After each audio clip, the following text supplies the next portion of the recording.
warmth and gaiety of a successful party, the pleasure of friends amongst friends, the anticipation of new and interesting people to meet. These are the elements of an enjoyable evening. These are often the memorable occasions in life. This is a story that started at a party, gay, joyous, festive. This is a story of a party that ended with fear and horror. It was a cry for help Sherlock Holmes will never forget. It was a lovely party. Wonderful party, Janet. Good night, Russell. No one deserves happiness more than you and Russell. Thank you, John. Good night. Wish that John were just one half as attentive as Russell. If you ever want to get rid of him, send him to me. Good night, Louisa. Good night. Good night. Oh, I love them all. But is it unkind of me to say that I'm glad we're finally alone? Not unkind at all. Just leave everything till tomorrow, Susan. Thank you, madame. Good night. Good night, my girl.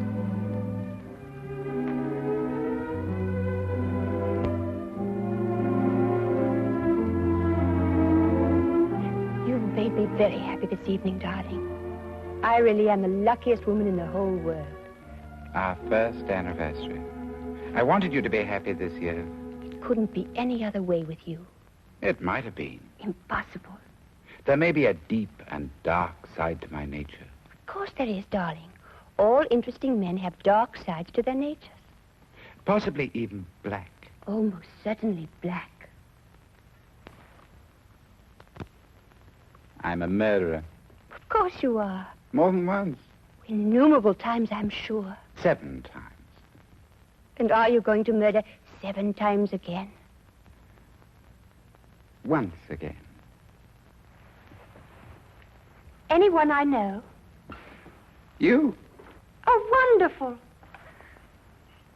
And will you give me warning? I'm giving you warning. Will you kill me with kindness? No. Like this. Russell! Russell! Russell, you're hurting me. Russell, whatever came over you? I told you, my darling. Tomorrow, at exactly 9 o'clock, I will strangle you as I have strangled 7 before.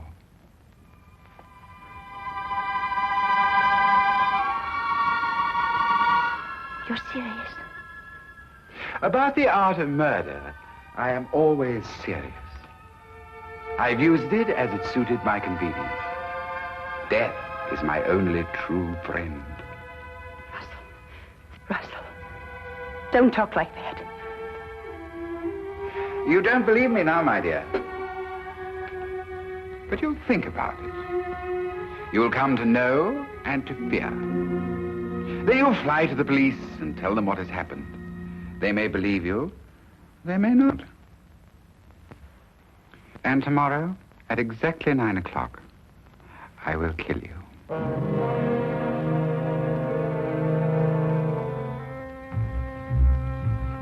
Good night, my dear.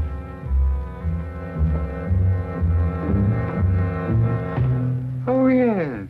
Happy anniversary, my dear.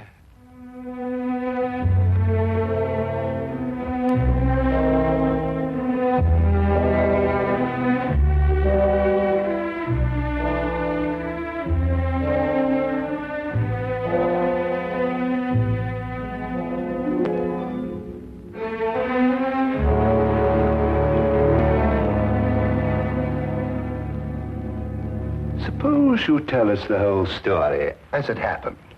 It might be easier that way. Of course. I'm Mrs. Russel Partridge. Your husband's the art collector? That's right. Oh, he's a wonderful man, your husband. I first had the pleasure of meeting him when we were guarding the French collection that came over. He's a wonderful man. Everyone says so. Yes. Now, Tell me what's troubling you, Mrs. Partridge. You can rest assured that for your own sake as well as your husband's, Scotland Yard will do everything it possibly can.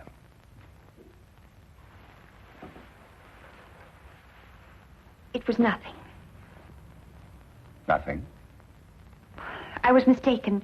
I can see it now. Probably the result of too much party last night and an overactive imagination. Well, perhaps you care to tell me about it anyway. It may help to dispel any doubts you have. It isn't necessary, really. I'm sorry to have taken so much of your time, Inspector. I'm sure you're a very busy man. Mrs. Partridge, I'm very pleased to hear you feel this way now. What do you mean?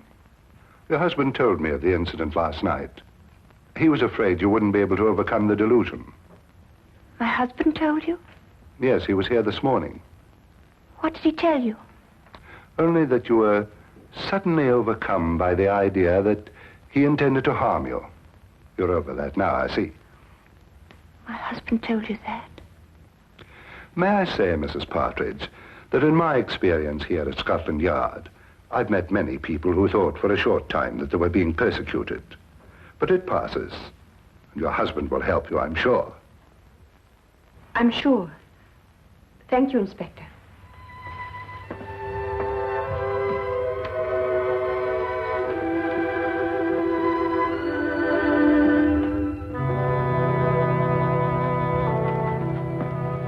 Well, what do you make of that, sir?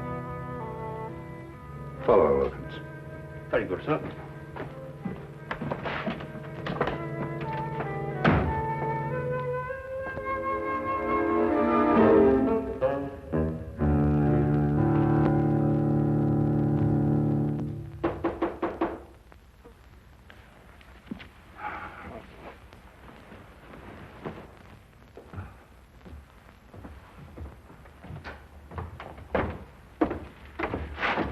Yes?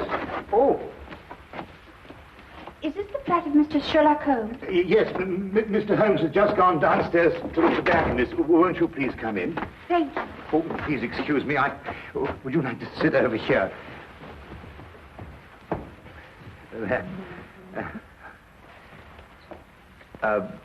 Would you care for anything? I have some fresh tea made. No, thank you. You say Mr. Holmes will be right back. Oh, yes. Oh, forgive me. I'm Dr. Watson. How do you do? I'm Mrs. Russel Partridge. Oh, your husband's the art collector. Yes, Oh, I met him not long ago. Wonderful man. thank you. Of course, I'm not much an authority on art myself. I just like what I like, you know. But I understand he's one of our leading judges. Yes, that's true. Wonderful man. Interesting, too. Yes. I think perhaps I'd better leave. I was wrong to think that... What a beautiful day, Watson. Perfectly exquisite. We really must make an effort to get out and about more often and see the beauties that I beg your pardon, madam. I didn't realize we had a guest. May I present Mr. Holmes? This is Mrs. Russel Partridge. Do forgive the exuberance of my entrance, madam. I'm delighted to meet you. Won't you sit down? I think that I realize the situation is a delicate one. How do you know? Because you didn't wish it to be known that you'd come here. So you left your carriage at the corner of the street and walked. You saw me? No, as a matter of fact, I didn't. But I observed that the hem of your skirt has picked up a certain amount of dust from the street. And though you undoubtedly came by carriage, because your shoes, which are extremely fashionable ones, were not meant for comfortable walking. Mr. Holmes, I need your help. In what way, Mrs. Partridge? I believe my husband is going to kill me. Russel Partridge? Why do you believe this, Mrs. Partridge? He told me he would. Last night. Why, that's impossible. I had the same reaction at first, Dr. Watson. It couldn't be true. Not by Russell. As everyone tells me, he's such a wonderful man. And when did he say he was going to do this? Tonight, at 9. And then he said something impossible, Mr. Holmes.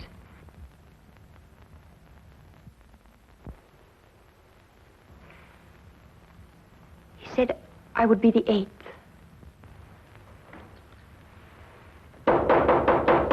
Excuse me.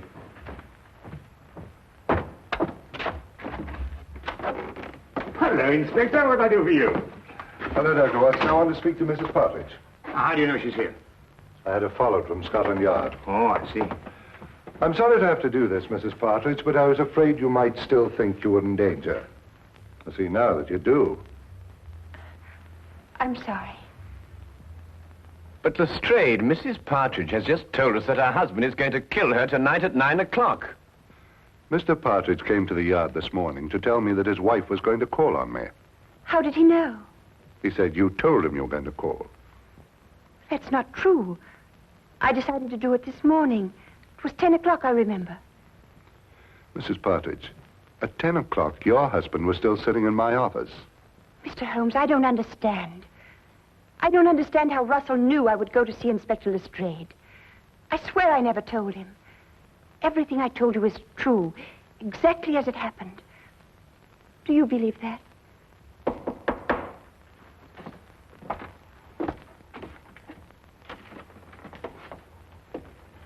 Excuse me. My name is Partridge. I believe my wife is here. Yes, indeed she is. Will you come in? Russell. I'm sorry I'm late, my dear. I was detained at the gallery. Are you ready to leave? How did you know I was here? How did I know you were here? Yes. How did you know? But you said you'd be here. You told me to meet you here. Have you forgotten?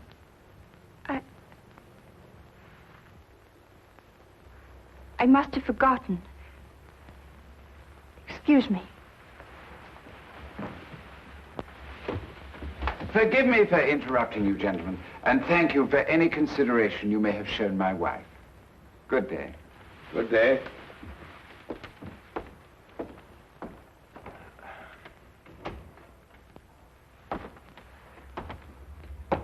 Well, I'd say that young woman was heading for a complete nervous breakdown. I've seen these delusion cases before. A very interesting man, and a very distinctive one. When I went down to the tobacconist, I wondered why he was standing at the corner of the street, watching this flat so intently. And now I think I know why. Yes, indeed, a very, very interesting man.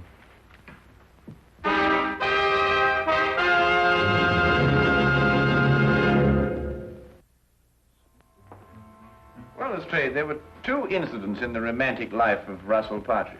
In the first case, his fiancée ran off with another man and was never seen again.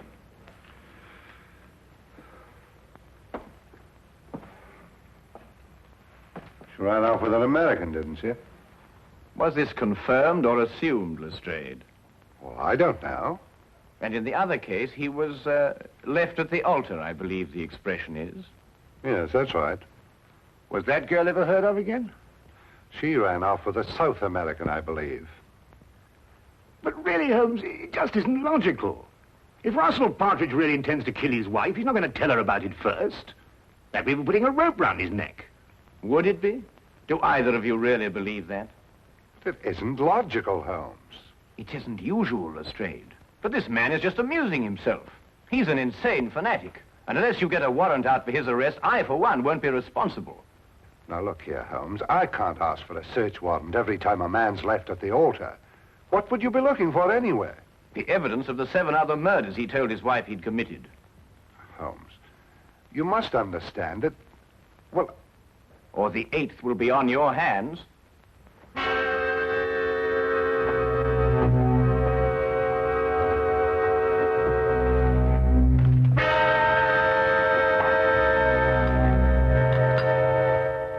Going completely against his own judgment, Lestrade had the search warrant issued, and Scotland Yard entered the Partridge house and searched with the thoroughness and efficiency that only that organization was capable of. From basement to attic, no wall, no object was left without meticulous examination. Holmes directed the entire investigation. I have never seen him so intense, so insistent, and at the end, so completely frustrated. If Partridge was the criminal Holmes believed, there was no question he had won.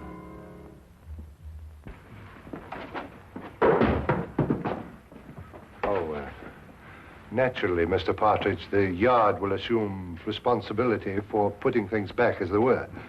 Thank you, Inspector.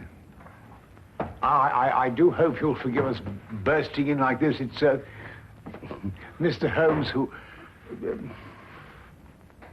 I understand Mr. Holmes very well. I suppose I'd feel the same way, under the circumstances.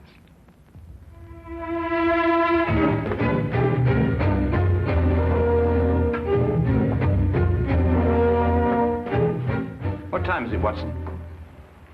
A few minutes after 7, 5 minutes since you last asked me. It's there, Watson. It's there. I'll swear it's there. What's there? The evidence that Mrs. Partridge isn't lying. That her husband is a murderer. It's in that house somewhere. I'll swear it. But you've searched all over the house, Holmes. You've measured every inch of it. I know, Watson, but it is there. I've overlooked something. And unless I can find out what it is, that girl is going to be murdered in 2 hours. He said 9 o'clock. Even if he intends to murder the girl, he doesn't have to do it on schedule. But he does. That's part of his disease. That man works like a clock. He tempts the police by having the victim report the murder in advance, and then he has to complete his game by murdering on the moment, the exact moment.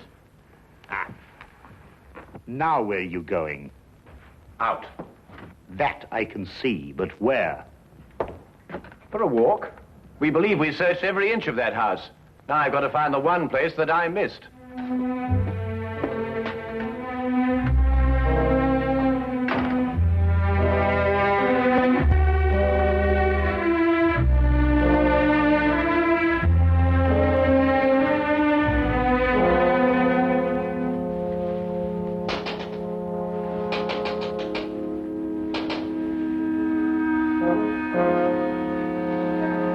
Mr. Holmes. Good evening, Mrs. Partridge.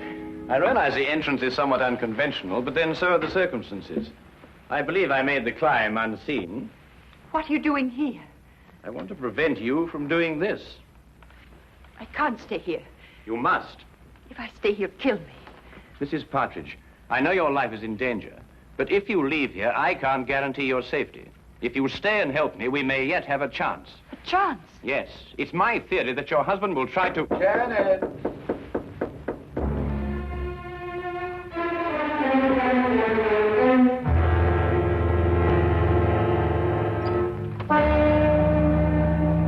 Hello, my dear. You were so quiet up here, I thought perhaps something was wrong. Are you planning a trip? No. Going out, perhaps? I was. But then I changed my mind. Why did you change your mind? Because I think you're lying. You're insane, Russell. But I don't believe you're dangerous. I shall stay here tonight and leave in the morning. I'm glad you feel like that, Janet. It shows you have great strength of character. Where did you kill your other 7 victims? Here, in this house. How did you dispose of their bodies? The bodies are still here. But the police searched the house. I know. I watched them. Very efficient. Especially with Mr. Holmes to guide them. A very clever man, Mr. Holmes. It was a tremendous temptation not to tell him where to look. It's 8:45.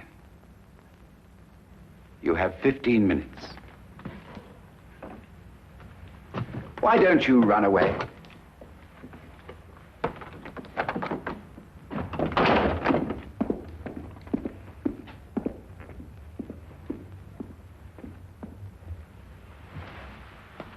Very well done indeed, Mrs. Partridge. I must apologize for the oversight. What do we do now? Now we wait.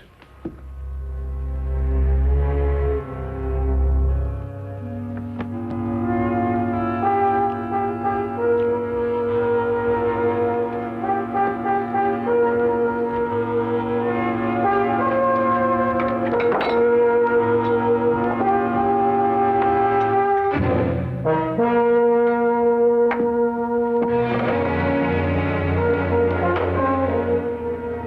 one.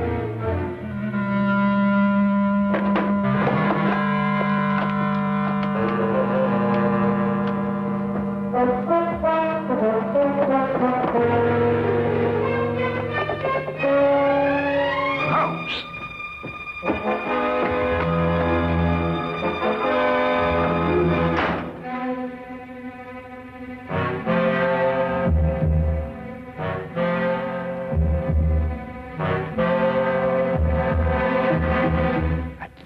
I remember it. What is it, Mr. Holmes? The one place I forgot to look. I'm going to step outside now, and I want you to count up to 10, go to the head of the stairs, and then start slowly down. Will you do that for me? I'll try. Don't worry. I'll be there. 10 seconds, remember?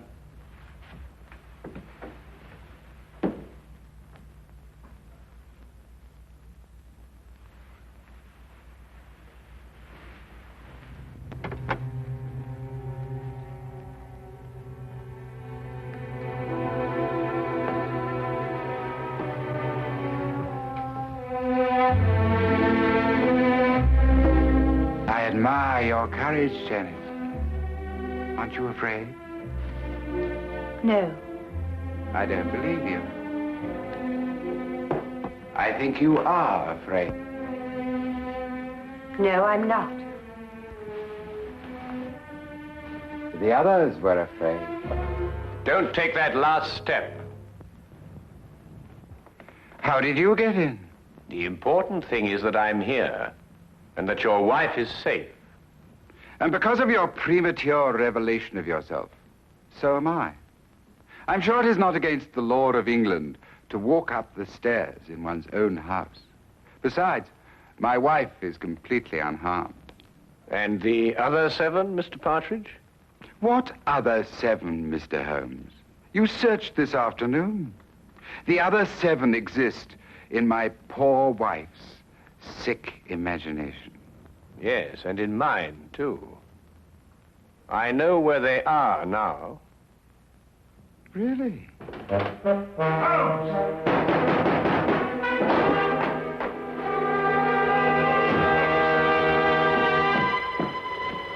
What's happened? Get the poker from the fire, Watson. Poker? Yes, the poker.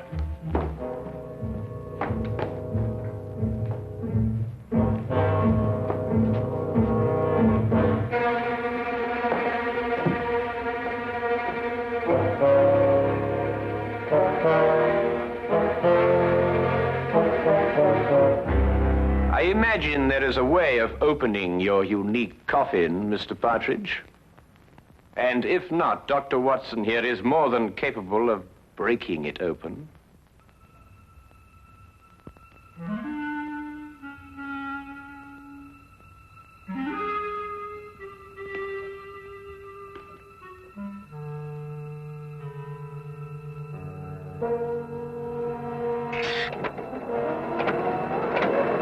Oh, good Lord!